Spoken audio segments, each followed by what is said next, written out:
اعوذ باللہ السمیع العلیم من الشیطان الرجیم بسم اللہ الرحمن الرحیم الحمد للہ رب العالمین بارئ الخلائق اجمعین والصلاۃ والسلام علی سید الانبیاء والمرسلین وآلہ الطیبین الطاہرین المعصومین ولعنۃ الدائمۃ علی اعدائہم اجمعین، اما بعد۔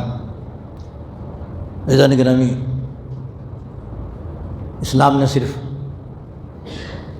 طہارت و نماز روزے کا مسئلہ نہیں بیان کیا ہے، بلکہ زندگی کے تمام مسائل و ضروریات پر اسلام کے قانون حاوی ہیں، اور دنیا کے ہر مسئلے کا حل اسلام کے دامن میں موجود ہے۔ لہذا اسلام ایک غنی مذہب ہے، محتاج نہیں ہے۔ خاص کر جو اسلام اہل بیت کے ذریعے پہنچا ہے، اس میں کسی اعتبار سے کوئی جھول یا کوئی کمی نہیں ہے۔ کمی ہماری ہے کہ ہم اس کو پتہ نہیں لگاتے، یا پتہ لگ جانے کے بعد آنکھیں چراتے ہیں، یا چاہتے ہیں کہ معلوم ہی نہ ہونے پائے، معلوم ہونے کے بعد ہماری تکلیف شریف بڑھ جائے گی۔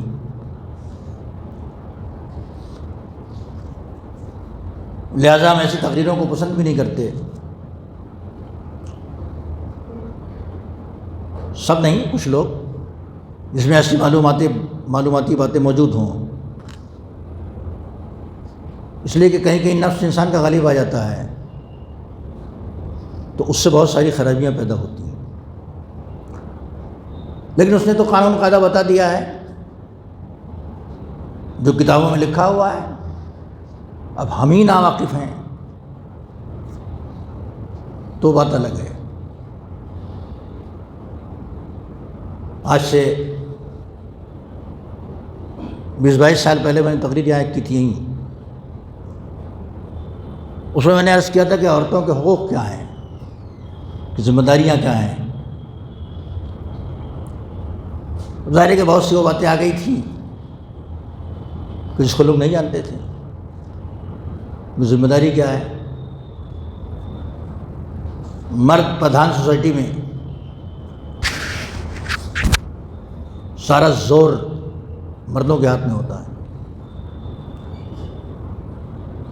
لیکن اسلام پردھان سوسائٹی میں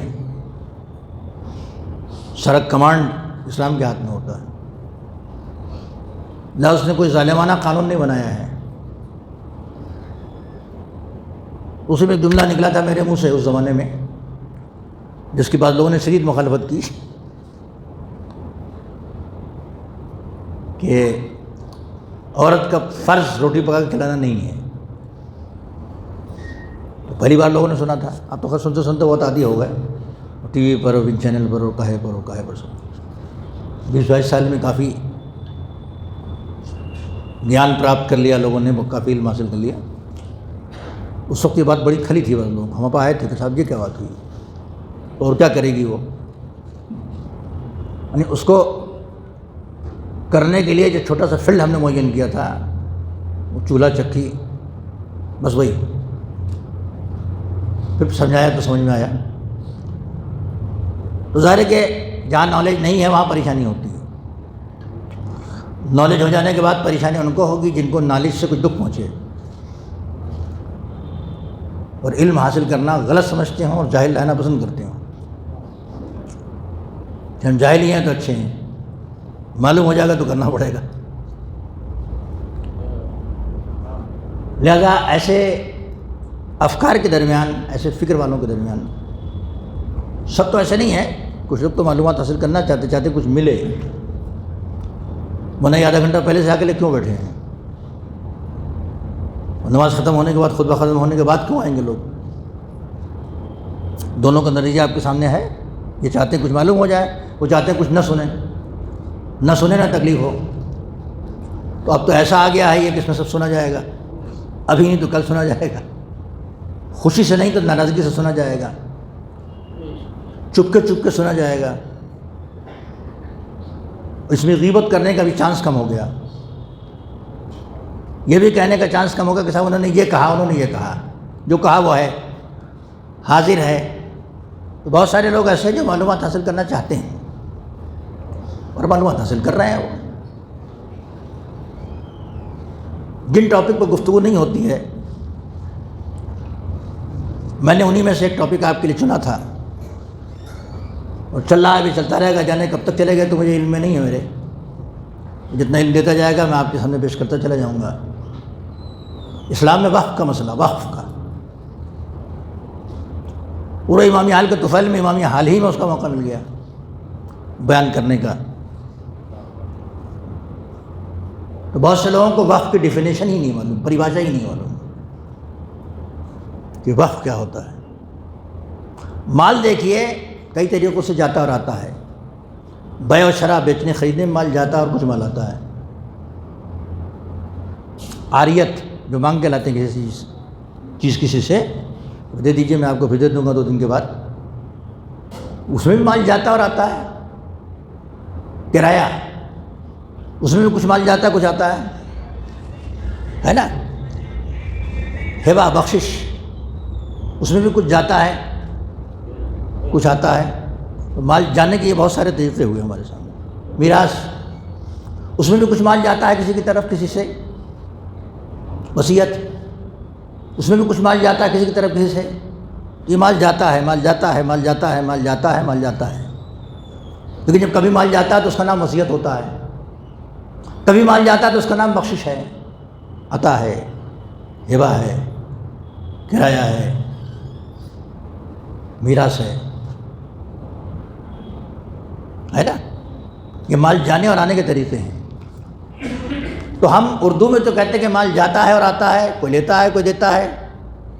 یہ ہر جگہ ہم نے ایک کامن لفظ یوز کیا، استعمال کیا، مگر جانے میں کس وقت کس چیز کا کیا نام ہوگا اس کی الگ الگ ڈیفینیشن موجود ہے فقہ کی کتابوں میں اور آپ کی اصطلاح میں بھی ہے. ایک سواری آپ نے منگوائی وہیں دروازے پر، آپ نے کہا فلاں جگہ چلو گے، کہاں کتنا لوگے؟ اس نے کہا اتنا لیں گے، 100 روپے لیں گے.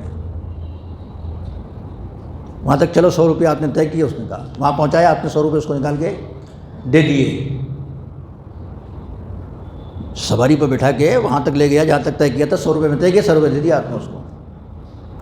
جیب سے آپ کا پیسہ نکلا، اس کی جیب میں گیا، آپ چلے آئے. اس لین دین کو کیا کہتے ہیں؟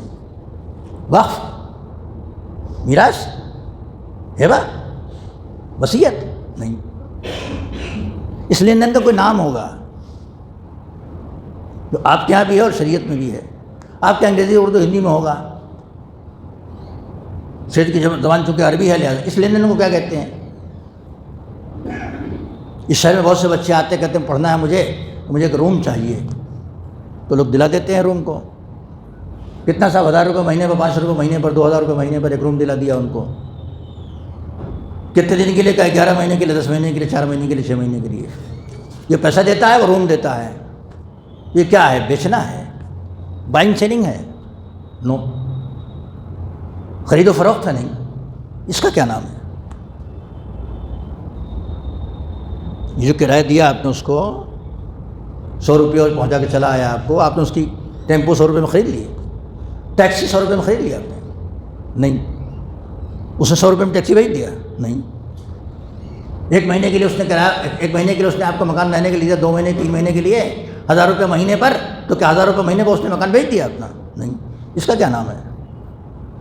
وقف ہے؟ نہیں. ہبہ ہے؟ نہیں. ڈونیشن ہے؟ نہیں. عطیہ ہے؟ نہیں. میراث ہے؟ نہیں. وصیت ہے؟ نہیں. اس کا کیا نام ہے؟ 2 مثال میں نے صرف دی ہے، ہزاروں مثالیں آپ جوڑ لیجئے گا. اس کا نام کرایہ ہے.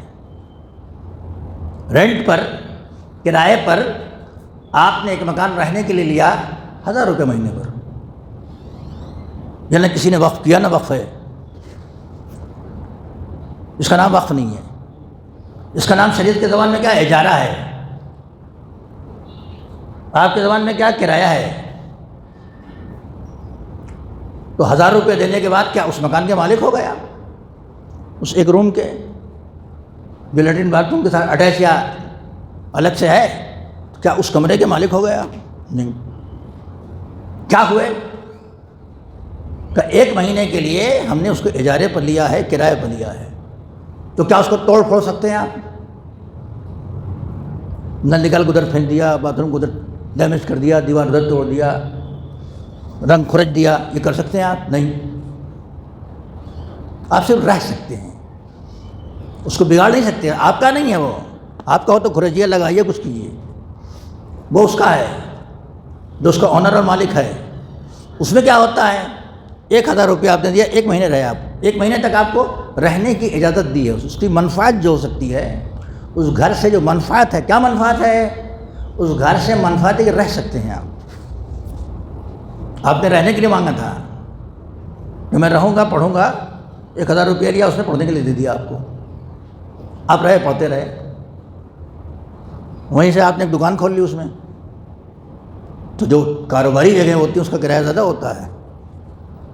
اعتراض کرے گا وہ، ہم نے آپ کو رہنے کے لیے دیا، آپ نے تو اس کو اڈا بنا دیا. دکان کھولنے کو نہیں مانگا تھا مجھ سے آپ نے.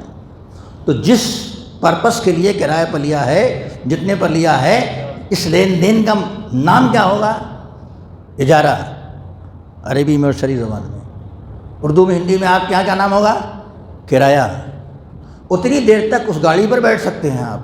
ہوائی جہاز کا ٹکٹ لیا، 2 گھنٹے کا سفر ہے، وہاں جا کے سیٹ پہ بیٹھے ہوئے ہیں، زبردستی پکڑ کے ڈھکیل دے گا آپ کو کہ آپ کا جو ہے یہ آخری وہ جگہ جو اسٹیشن جہاں اترنا آ گئے، آپ اتریے اس میں سے. اب کیا، اے سی میں تو پہلے ہی چادر ودر کمر ومر لینے لگتے ہیں. وہ سب دیجیے اکوپمنٹ ڈاٹا. میں نے کبھی کیوں لے آ رہا ہے؟ ابھی 2 گھنٹے باقی ہے گاڑی پہنچنے میں. اور اے سی ٹیسٹ کیے ہو تم لوگ تو چپ ہو گیا. وہ اتنی دیر کے لیے کمبل، چادر، تکیا، وہ برتھ جو ہم نے 1000 1500 میں لیا ہے، جب ہم پہنچیں گے تو وہاں وہ ہم کو ہاتھ پکڑ کے اٹھا دے گا.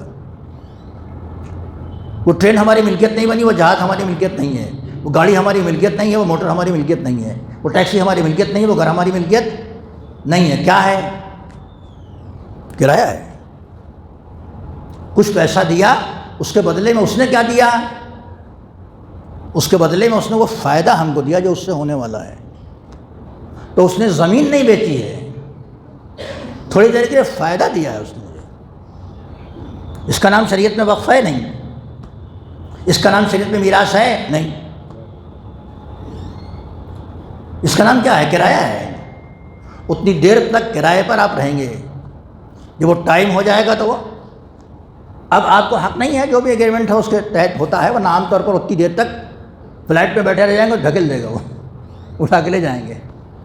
ٹرین میں ہو تو اتار دے گا وہ، اتریے آپ. ٹیمپو وغیرہ میں جھگڑا کر لیتے ہیں ہم لوگ، کیونکہ ڈرائیور کمزور ہوتا ہے، وہ الگ مسئلہ ہے. وہ جہاں مضبوط مسٹنڈے کھڑے ہوئے ہیں، جہاں ہمارا ٹائم ختم ہوا کہ وہ لے جائے گا ہم سے، تو پیسہ یہاں بھی گیا. پیسہ گیا تو ملا کیا؟ ہوائی جہاز کی ایک سیٹ ملی. کتنی دیر تک کے لیے؟ جتنی دیر کا سفر ہے. ٹرین کی ایک سیٹ ملی. کتنی دیر کے لیے؟ جتنی دیر کے لیے سفر ہے. یہ ٹاپک کبھی سنا ہے آپ نے؟ نہیں سنا ہے تو درود پڑھ دیجیے. ابھی تو بہت آئے گا، ابھی تو بہت آئے گا. ابھی سنیے، ستاروں سے آگے جہاں اور بھی ہیں. اس کا نام ہوا کرایہ. مال آیا، مال گیا، مگر اس میں جگہ نہیں ملی، کوئی چیز نہیں ملی، صرف بیٹھنے کی جگہ ملی یا سونے کی جگہ ملی، اور بس. اس کے آگے کچھ نہیں ہوا. دکان پر گئے، ایک روٹی 5 روپے بک رہی تھی یا 10 روپے بک رہی تھی. آپ نے 5 یا 10 روپے اس کو دیے، تو 5 کی روٹی ہے تو اس نے 1 روٹی دے دی 5 روپے میں. 2 لینا ہے 10 دیے، 2 روٹی دے دی اس نے 5 روپے میں، ہے نا. ابھی مل جاتی ہے 5 روپے میں روٹی یہاں دلی میں. اس کو 20 سال کے بعد کوئی سنے کا تو کہے گا ارے کس زمانے کی بات کر رہے ہیں، 5 روپے میں کہیں روٹی ملتی ہے؟ ہم لوگ ایران میں تھے تو 2 تومان کی روٹی ملتی تھی لمبی سی، اب پتہ نہیں 1 لاکھ تومان کی ملتی ہے وہ. تو زمانہ بدلنے کے بعد اگر کوئی سنے گا تو کہ 5 روپے میں روٹی ملتی تھی کیا؟ تو 5 روپے آپ نے دیے، اس نے 2 روٹی دی، 1 روٹی دی مثال کے طور پر 10 میں 2 دے دی. یہ لے کے گھر آئے، کیا دیا اور کیا ملا؟ پیسے دیے، روٹی لے لیا آپ نے. یہی تو ہوا نا. یہ روٹی کرایہ پر دیا اس نے آپ کو، اس کا نام کرایہ ہے کہ لے جائیے اس کو سونگتے رہیے گا، دیکھتے رہیے گا اور 2 گھنٹے بعد واپس کر دیجیے گا. نہیں، اس کا نام کرایہ نہیں ہے. اس کا کیا نام ہے؟ خرید و فروخت، بیع و شراء، بائنگ اینڈ سیلنگ. آپ نے پیسہ دیا، لیا، اب روٹی لا کے کھائیں گے آپ نے خرید لیا، پیسہ اس میں بھی گیا. وہ جو پہلی مثال دی تھی میں نے موٹر اور ٹرین اور ہوائی جہاز کے، اس میں پیسہ گیا. اس میں کیا ملا؟ نہ سیٹ لے آئے گھر، نہ سیٹ پھاڑ سکتے ہیں آپ، نہ کچھ نوچ سکتے ہیں اس میں سے آپ. مکان لیا، کوئی چیز نکال کے لا نہیں سکتے، رہیں گے آپ اتنی دیر تک. اس میں رہنا، اس نے رہنے کو اس نے تھوڑی دیر کے لیے تصرف کا موقع دیا ہے. بیچا ہے تو نہیں کہہ سکتا ہوں میں، تصرف کا، رہنے کا موقع دیا تھا اس نے. لیکن یہ جو آپ نے پیسہ دیا اور 2 روٹی لی 10 روپے دے کے، تو اس میں چاہے اس کو 4 ٹکڑے کر کے کھائیے، چاہے 10 ٹکڑے کر کے کھائیے، آپ کو اختیار ہے. پیسہ اس کی جیب میں، روٹی آپ کی جیب میں. اس کا کیا نام ہے؟ اس کا نام ہے بیع و شراء، خرید و فروخت. معاملہ ہے 2 کے درمیان، 2 کے درمیان معاملہ ہے. اس کا نام معاملہ ہے. کرایہ بھی معاملہ ہے، یہ بھی معاملہ ہے. کسی کے ساتھ میں شادی کرنا چاہتا ہوں، میرے لیے ایک لڑکی پسند کیجیے. پسند کر دیا آپ نے، پسند آ گئی، گئے مولوی صاحب کو بلایا، انکحت تو قبل تو مہر وغیرہ ہو گیا. یہ کیا کیا آپ نے؟ خریدا اس لڑکی کو. اس کے بعد نے بیچا نہیں، معاملہ ہوا ایک. اس معاملے کا کیا نام ہے؟ وقف، کرایہ، خرید فروخت؟ نہیں، اس معاملے کا نام ہے عقد، جس کو اردو میں نکاح کہہ دیتے ہیں آپ. لڑکی آپ کے گھر آ گئی، لڑکی دلہن بن گئی، لڑکا دولہا بن گیا، اللہ نے اولاد دی. اس میں کیا ہوا؟ اس کو خرید کے لایا؟ نہیں. لڑکی نے لڑکے کو خریدا ہے؟ نہیں. نہ لڑکی نے لڑکے کو خریدا ہے، نہ لڑکے نے لڑکی کو خریدا. عقد کیا ہے. یہاں بھی 2 لفظ ہیں، انکحت و قبلت. اگر عربی میں ہے تو یہ ہے، اردو میں ہے تو یوں ہے کہ میں نے نکاح کیا، اس کا قبول کیا میں نے. وہاں بھی معاملہ ہے، بھائی مجھے لے چلو گے فلاں جگہ، کہاں، کتنے پیسے لوگے تھے. آپ نے اس کو پیشکش کی، اس نے قبول کیا. پیشکش اور قبول ہر جگہ وہی ہے، لفظیں بدلی ہوئی ہیں. کہیں بیع تو اشترے تو ہے، میں نے بیچا، ان کا میں نے خریدا. کہیں انکحت و قبل تو ہے کہ میں نے نکاح کیا، ان کا میں نے قبول کیا. کہیں یہ کہے کہ صاحب میں نے کرائے پر دیا، اس نے کہا ٹھیک ہے، اتنے کرائے پر طے ہو گیا. یہ پیسہ ان تمام جگہوں پر جاتا ہے مگر نام بدل جاتا ہے. مال ان تمام جگہوں پر جاتا ہے، ایک طرف سے پیسہ جاتا ہے، ایک طرف سے منفعت آتی ہے. ایک طرف سے پیسہ جاتا ہے، دوسری طرف سے مال آتا ہے. پہلے لوگ چینج کر لیتے تھے، گیہوں کے بدلے تیل اور تیل کے بدلے گیہوں. جب سکوں کا اتنا رواج نہیں تھے دیہاتوں، میں نے بھی وہ زمانہ دیکھا ہے، اور ہمارے بزرگوں نے تو زیادہ دیکھا ہوگا کہ گیہوں لے آ کے دے دیا اور تھوڑا سا اس کا سبزی لے آئے، تو یہ دیا اور وہ لا. اس کا نام بھی خرید و فروخت ہے کہ وقف ہے. اس کا نام وقف نہیں ہے، اس کا نام وصیت نہیں ہے. اس کا نام وصیت میں بھی ہوتا ہے، مال مال بھی آتا ہے جاتا ہے. ایک آدمی مرنے لگا، اس نے کہا یہ پیسہ میں فلاں کو دے رہا ہوں. مرنے سے پہلے اس نے کہہ دیا، وصیت کر دی، مال جائے گا یہاں بھی. یہ کیا ہے؟ نکاح ہے؟ نہیں. وقف ہے؟ نہیں. میراث ہے؟ نہیں. خریدنا بیچنا ہے؟ بائنگ سیلنگ ہے؟ نہیں. کرایہ ہے؟ نہیں. مال تو آیا. تو مال آنے کے کئی شکلیں ہیں، لیکن الگ الگ سب کا نام ہے، اور پھر اس کے الگ الگ مسئلے بنتے ہیں. میں نے ابھی خالی موضوع کو تھوڑا سا پھیلا کے دکھایا ہے، ڈیپ میں نہیں جا رہا ہوں میں، ابھی اس کی گہرائی میں نہیں جا رہا ہوں میں خالی ڈیفینیشن بتانے کے لیے آپ کو اتنی مثالیں میں نے دی ہیں کہ جب آپ سے کوئی نکاح کی ڈیفینیشن پوچھے تو بتا دیجیے گا، اجارے کی ڈیفینیشن پوچھے تو بتا دیجیے گا، بیع و شراء کیا ہے، خرید و فروخت بتا دیجیے گا، میراث کیا چیز ہے؟ بابا کا انتقال ہو گیا، 2 بیٹے چھوڑ کے گئے، اماں بھی ہماری ہیں اور کوئی نہیں ہے، تو میراث کس کو ملے گی؟ ہماری اماں کو ملے گی بابا کی میراث، اس لیے کوئی بیوی ہیں، ہم بیٹے ہیں ان کو ہم کو ملے گی، تو مال تو ہمارے پاس بھی آیا۔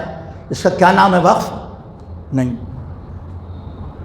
اس کا کیا نام ہے؟ کرایہ؟ نہیں۔ اس کا کیا نام ہے؟ اجارہ؟ نہیں۔ اس کا نام میراث ہے۔ مال اس میں بھی آیا مگر اس کا نام میراث ہے۔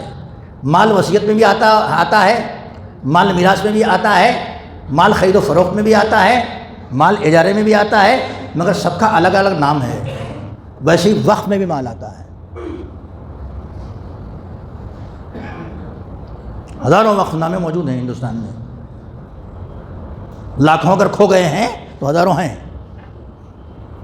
میں نے اس لیے کہا کہ بہت سے کھو بھی گئے ہیں۔ بہت سے لوگ بہانے بازی میں کہتے ہیں کھو گیا، کہ تاکہ جواب نہ دینا پڑے۔ ارے صاحب تو کھو گیا، باڑھ آئی تھی چلا گیا، لوٹ مچی تھی کھو گیا، جنگ میں کھو گیا، بھگدڑ میں کھو گیا، بہانا۔ کچھ لوگ نقلی بنا بھی لیتے ہیں، ایسے لوگوں کو میں نے دیکھا ہے۔ کچھ لوگوں کو نقلی بنانے کا فن آتا ہے۔ یہ سب ہوتا ہے اس دنیا میں، فراڈ کی دنیا میں یہ ساری چیزیں ہوتی ہیں۔ تو اگر ہزاروں وقف نامے ہیں تو لاکھوں کھو گئے ہوں گے، اس میں لکھا ہوا ہوتا ہے سب، جس کی میں نے ایک کڑی آپ کو سنائی تھی، ذرا سا عید کے دن میں سنایا تھا میں نے تھوڑا سا، کہ اس کی ڈیفینیشن کیا ہے، وقف کی ڈیفینیشن کیا ہے، کس چیز کو وقف کہتے ہیں۔ اردو میں تو ٹھہر جانے کے معنی میں ہے، قرآن پڑھتے ہوں گے تو وہاں وقف لازم وغیرہ لکھا ہے، قرآن پڑھتے پڑھتے وہاں کے ٹھہر جائیں گے آپ آیت پر، لازم اگر لکھا ہے تو لازم ہی ٹھہرنا ہے، قرأت میں وہاں نہیں رکنا ہے آپ کو۔ یا آیت ہے تو آیت پر رک جاتے کہ لے بھئی یہاں رک جاؤ، یہاں نہیں رکو گے تو معنی بدل جائیں گے، وہ بھی لفظ وقف ہے۔ تو اس سے بھی اگر نکالیں گے آپ تو رک جانا۔ اس میں کیا ہے؟ تحبیس الاصل، اصل مال کو وہیں روک دینا، اب وہ مال آگے نہیں بڑھے گا، نہ بکے گا، نہ ہبہ ہوگا، نہ میراث بنے گا، نہ وصیت بنے گا وہ مال، نہ کرایہ پر دیا جائے گا، وہ مال وہیں رک گیا، نہ کسی دوست کو گفٹ دے سکتے ہیں آپ، وہیں رک گیا وہ مال۔ وہ تحبیس الاصل، اصل کو روک دینا۔ وہ تسبیل المنفعہ، اور منفعت جو اس کا فائدہ اس کو چھوڑ دینا، کیا اس سے فائدہ ریلیز کر دینا، کیا اس سے فائدہ اٹھاتے رہے، اس کا نام ہے وقف۔ درود پڑھیں محمد والے محمد پر۔ اس میں بڑا ثواب ہے، بہت ثواب رکھا اللہ نے۔ پرانے زمانے میں لوگ کرتے تھے، اور ہزاروں اوقاف مسلمانوں کے، شیعوں کے، بلکہ غیر مسلموں کے بھی ہیں۔ وہاں ہمارے ایک مندر تھا، اس میں 18 بیگھہ شنکر بھگوان کا نام تھا۔ وہ لوگ اپنی زبان میں کہتے صاحب یہ تو شنکر بھگوان کی زمین ہے، ہمارے ہے ابھی جگہ ہے، زمین بچی کہ نہیں بچی ہے، لیکن وہاں کے مہنت کہتے تھے، ہم کبھی ملت کہنے صاحب 18 بیگھہ تو اس کا ہے، شنکر بھگوان کی جو مندر جو اس کا ہے، وہ تو کسی نے بنانے والے نے اس کو دیا ہوگا، تو ان کے یہاں بھی ایک چیز ہے۔ اب وہ لفظ وقف نہیں کہتے، ہمارے یہاں باقاعدہ چکا ہے، ان کے کچھ اور نام ہوگا، لیکن ہے، ہمیں تو ساری اصطلاحوں سے واقف نہیں ہوں، میں اسلامی اصطلاح کی بات آپ سے کرتا ہوں، اور جو معلوم ہو جاتا ہے وہ بیان کرتا ہوں، نہیں معلوم ہوتا تو کوشش کرتا ہوں معلوم کر، آپ کے سامنے اس لیے بیان کر دیتا ہوں کہ آپ کے درمیان اگر کوئی جاننے والا ہو تو مجھے آگے نالج دے، تاکہ آئندہ میں اس کو ریٹرن کر سکوں اور میرے بیان میں اور لطافت اور صفائی آ سکے۔ تو ان کے یہاں بھی ہوتا تھا، یہودیوں کے بھی ہوتا تھا، عیسائیوں کے بھی ہوتا تھا۔ آپ اسلامی قانون کی کتاب پڑھیں گے، یعنی شریعت کی، تو ملے گا کہ اگر انہوں نے اپنے یہاں کیا ہے تو ان کا والا بھی صحیح ہے، یہودیوں نے اگر اپنے لوگوں کے لیے کیا ہے وقف تو وہ بھی صحیح ہے، ان کے لیے ان کا صحیح ہے، اور کسی قوم نے اپنے قوم کے لیے کیا ہے تو ان کے لیے ان کا صحیح ہے۔ ہم کو اجازت نہیں ہے کہ ہم کسی غلط کام کے لیے وقف کریں۔ ایک شرط یہ بھی ہے، مال بہت ہے ہمارے پاس، خدا نخواستہ ہم نے، خدا نخواستہ کدھر جوڑیے گا، ادھر نہیں، مال خدا نخواستہ ہم نے کہا کہ اس سے بہت بڑا ایک میکدہ بنوایا جائے، شراب خانہ، وہ جو غریب شرابی ہیں اس میں سے فری آف چارج اس پیسے سے دیا جائے۔ کچھ لوگ کہیں گے بڑا دیالو ہے، آپ نہیں کہیں گے، نیک لوگ نہیں کریں گے، تو وہ جو عادی ہیں وہ تو کہیں گے سر بڑا دیالو ہے، چلو وہیں۔ یہ اگر کوئی مسلمان کرے اور شیعہ کرے تو غلط ہے، حرام ہے، وقف ہی نہیں ہوگا وہ مال۔ اگر کوئی کہے کہ میں اپنی جائیداد دیتا ہوں تاکہ اس سے کتب ضلال، گمراہ کرنے والی کتابیں چھپی جائیں، یہ وقف ہی نہیں، حرام ہے، باطل ہے۔ جس چیز کام کے لیے وقف کر رہے ہیں اس کام کا حلال ہونا ضروری ہے۔ اگر ہم حرام کام کے لیے اپنی جائیداد دے دیں اور وقف نامہ لکھ دیں تو اسلامی طریقے سے وہ باطل ہے۔ ممکن ہے کہ ان کے درمیان جو گمراہ لوگ ہیں ہماری بڑی تعریف ہوگا، ڈنکا بجے ہمارا، شرابی تو پسند کرے گا نا بھائی کہ فری آف چارج ہے۔ میں ایک مرتبہ دبئی سے کینیا ایئر پہ سوار ہوا، اتفاق سے حج کر کے نہیں جا رہا تھا، میں ایران سے جا رہا تھا، تو اس کے اوپر کچھ حاجی لوگ ادھر افریقی، تو بعض ایئر لائنس میں فری میں ملتی ہے، بعد میں پیسوں سے ملتی ہے، تو بھلے کے بیچ میں ٹہلتے رہتے ہیں، چھوٹی چھوٹی بوتلیں۔ تو ایک کالے نے ہم سے کہا کہ فری آف چارج ہے کیا؟ حج کر کے آ رہا تھا، کہہ رہا فری آف چارج ہے کہ آئیے۔ میں نے اس سے پوچھا ایئر ہوسٹس سے کہ فری آف چارج کیسے ہے؟ نہیں، سوچ رہا تھا کہ فری آف چارج ہو اگر یہ تو کیا کہنا، حج سے واپس آنے کا مزہ آ جائے گا۔ ایسے بھی مسلمان ہم نے دیکھے۔ تو اگر کوئی مسلمان یہ کہے کہ ہم نے یہ اپنا پیسہ غلط کام کے لیے وقف کیا ہے تو یہ وقف صحیح ہے کہ باطل؟ یہ وقت باطل ہے۔ کوئی کہے کہ بہت بڑا کیسینو بنانا چاہتا ہوں میں، جوا خانہ، جوا گھر، اپنے پیسے سے میرے پاس بہت پیسہ ہے اور بنوانا چاہتا ہوں، تو وہ بھی غلط ہے، باطل ہے۔ کچھ مثالیں اور بھی پیش نظر ہیں میرے، مگر بہت آرٹسٹ یہاں بیٹھے ہوئے ہیں، میں مثال نہیں دوں گا، ان کے دل کی تکلیف پہنچے گی۔ دعا پڑھیں درود پڑھیں محمد والے محمد پر۔ وہ کام بھی جو ہے اگر اپنے پیسے سے کوئی کرنا چاہے اس غلط کام کو، تو وہ پیسہ خرچ کرنا وہاں غلط ہے، حرام ہے۔ اور یہاں رک کے ایک چھوٹا سوال آپ سے کر لوں میں، لیکن تقریر ختم ہونے والی ہے اور بات ابھی بہت ہے۔ اگر کوئی اسراف کرے تو اسراف حلال ہے کہ حرام ہے اسلام کی نظر میں؟ بے مطلب پیسہ خرچ کرنا، جس کی ضرورت نہ ہو اس کو خرچ کرنا حرام ہے۔ تمام فقہا بتائیں گے کہ حرام ہے، چاہے نئی دعوت میں ہو، چاہے شادی بیاہ میں ہو، چاہے اور کہیں ہو، جتنی ضرورت ہے اتنا خرچ کرنا۔ بعض لوگ دعوتوں میں لے کے چک چک کے پھینک دیتے ہیں کہ نہیں یہ تو اچھا نہیں ہے، پلیٹ کو ڈالو اس میں، بڑے بڑے ٹب میں، پھر وہاں جا کے ایک پلیٹ میں لے لیا، 2 بوٹیاں چکھائیں ڈال دیا، یہ اسراف ہے۔ نہیں کھانا نہ لیجیے آپ، یہ اسراف ہے، یہ حرام ہے کہ حلال ہے؟ مزے کے مارے کہیں گے صاحب مزہ دیکھ رہا ہے، وہ تو اچھی بات ہے، چک چک کے جو ہے لے رہا ہے، چک چک کے لے نہیں رہا ہے، اس کو ذرا الٹ کے کہیے آپ، گلاس خالی ہے کہ بھرا ہوا آدھا؟ وہ چک چک کے لے نہیں رہا، چک چک کے پھینک رہا ہے، اس کو برباد کر رہا ہے۔ لہذا پلیٹ میں اتنی اٹھائی جتنا ضروری ہے۔ میزبان نے ماشاءاللہ آپ کی دعوت کے لیے اور آپ کی قدر و منزلت کے لیے اچھے کھانے پکائے ہیں، بہترین کھانے پکائے ہیں، اس کو ہم بیجا مصرف نہ کریں، وہ بھی حرام ہے، وہ بھی ناجائز ہے بالکل۔ اس نے آپ کی خاطرداری کے لیے پکایا کہ میرے مہمان آ رہے ہیں، ذرا ان کو مزہ آ جائے، ایک دن کے لیے صحیح، اس میں خاص کر غریبوں کا خیال رکھنا ضروری تھا، وہ ہم نے نہیں کیا۔ لیکن غریب بھی آئے گا تو کیا اچھی بات ہے، جن کو کھانا نہیں ملتا ایک دن اچھا کھانا مل جائے گا۔ جناب خدیجہ نے اپنے عقد کے بعد غریبوں کو کیا کھانا بھجوایا تھا، بٹوایا تھا انہوں نے،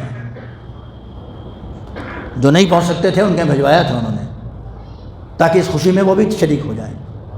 وہ صاحب حیثیت تھی، تو اگر کوئی صاحب حیثیت ہے تو اپنا پیسہ نیک کام میں خرچ کرے، غلط کام میں خرچ نہ کرے۔ تو لوگ وقف کرتے تھے ثواب کے لیے کہ میرا یہ رہے گا تو قیامت تک چلے گا، یہ جب تک مال رہے گا مجھے ثواب ملتا چلا جائے گا۔ فیہ ثواب کثیر، فیہ فضل کثیر و ثواب جزیل، وقف کرنے میں بڑا ثواب ہے، بڑی فضیلت ہے اس کی۔ لہذا لوگ چھوڑ جاتے تھے کہ بھئی میرے بعد میں مر جاؤں گا، مگر میرے ثواب کا میٹر جو ہے وہ چلتا رہے گا، مسجد بنوا کے گیا، ممبڑا بنوا کے گیا، مدرسہ بنوا کے گیا، اچھا کام کر کے گیا، ہدایت کے راستے ہموار کر کے گیا، ولد صالح، نیک بیٹا چھوڑ کے گیا، یدعو اللہ، کہ جو اس کے لیے دعا کرے، یہ سب میٹر کے چلنے کی باعث ہے۔ لہذا لوگ وقف کیا کرتے تھے۔ اب آپ نہیں سنتے ہوں گے کہ کوئی وقف کر رہا ہے اپنا مال، بہت کم سننے میں آئے گا کہ صاحب میں نے اپنا مال وقف کیا، اکا دکا کہیں میں نے ابھی دیکھا ہے، اس زمانے میں ابھی نہیں سنا میں نے، اس لیے کہ اس کی بربادیاں اور تباہیاں لوگ اپنی آنکھ سے دیکھ رہے ہیں۔ تو کہہ رہے ہیں بھائی وقف کر کے کیا کریں گے، کل کو یہی حشر اگر میرا بھی ہوا تو اس کا کیا ہوگا؟ میں نے بتایا تھا 400 کروڑ روپیہ بنگال میں جمع ہے وقف بورڈ میں، وقف کا پیسہ، اور اس کا میٹر چل رہا ہے۔ یہ 30 سال پہلے میں نے سنا تھا، اور پہلے سے جمع ہوگا تو کتنا اس پر وہ لگا ہوگا انٹرسٹ، 400 کروڑ پر، یہ جوڑ دیجیے گا بیٹھ کے۔ جب لوگوں نے دیکھا اس زمانے میں کہ یہ حاصل ہونے والا ہے تو اب وقف کے نادر واقعات نظر آتے ہیں، وقف کرنے کے نادر واقعات نظر آتے ہیں، وقف بورڈ کا میں جا کے متولی بننے کے واقعات بہت نظر آتے ہیں کہ مجھے بنوا دیجیے، مجھے بنوا دیجیے، مجھے بنوا دیجیے، یہ واقعات بہت نظر آتے ہیں ہمارے دیہات میں بھی، آپ کے یہاں بھی، آپ کے یہاں سب کے۔ اب وہ تھے وہ تو گڑبڑ کرتے تھے، بھائی مجھے بنوا دیجیے میں یہ کام کروں گا، اور بننے کے بعد پھر وہی حاصل۔ تو لہذا لوگ ڈرتے ہیں وقف کرنے سے، جبکہ بہت بڑا ثواب کا کام تھا، اس کی دیکھ بھال بھی ثواب کا کام ہے، اور یہ ایسے اجر کی چیزیں جس میں میٹر چلتا ہی رہتا ہے، جب تک وہ سامان رہے میٹر رکے گا نہیں۔ مولا کائنات نے 25 برس کی زندگی میں کہ جس نے حکومت کو انہیں جگہ نہیں دی، کتنے باغ لگائے، کتنے کنویں کھودے، اور کسی کو اپنی ملکیت میں نہیں رہنے دیا، وقف کرتے چلے گئے تاکہ رہتی دنیا تک جب تک یہ باغات رہیں گے اس کا ثواب علی کے نام لکھا جاتا رہے گا۔ درود پڑھ دیں محمد و آل محمد۔ خداوند عالم ہم کو بھی ان مسائل کو سمجھنے کی توفیق عنایت فرمائے۔ ابھی امامیہ حال نہیں آیا، اگلے جمعے کے بعد، اگلے تو وہ ہے، وہ بھی آئے گا، اسی میں اس پہ بحث ہوگی۔ ایک بار اور درود پڑھ دیں محمد و آل محمد۔ بسم اللہ الرحمن الرحیم۔ والعصر ان الانسان لفی خسر الا الذین آمنوا وعملوا الصالحات وتواصوا بالحق وتواصوا بالصبر۔